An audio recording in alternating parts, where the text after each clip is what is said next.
મનોવિજ્ઞાનને અંગ્રેજીમાં સાયકોલોજી કહેવાય છે અને મનોવિજ્ઞાન એટલે કે મનનું વિજ્ઞાન, મનના વિચારોનું વિજ્ઞાન.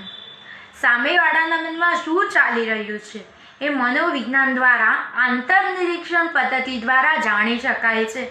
આપણે બધા સામાન્ય માણસો છે એટલે આપણે સૌ ના જાણી શકીએ કે સામેવાળાના મનમાં એક્ઝેક્ટ શું ચાલતું હશે, પરંતુ આપણે એના ચહેરાના હાવભાવ દ્વારા જાણી શકીએ છીએ કે એના મનમાં એક્ઝેક્ટલી આ જ વાત ચાલતી હશે.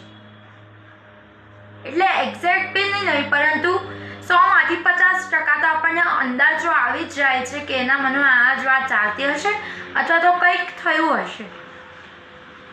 હું ઉદાહરણ આપું કે જેવી રીતે આપણો મિત્ર દુઃખી હોય, હતાશ હોય તો આપણે એના ચહેરાના હાવભાવ જોઈને એને પૂછીએ છીએ કે શું થયું ભાઈ, તું શા માટે ઉદાસ છે, કંઈ વાત હોય તો દિલમાં ન રાખતો.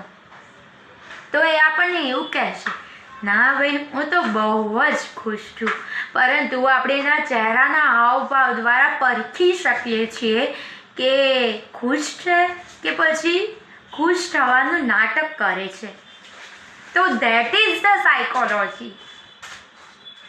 આપણને રસ્તે ચાલતા કોઈ મિત્ર મળી જાય છે તો એ કહે છે બહુ જ મજા આવી, પરંતુ એના ચહેરાના હાવભાવ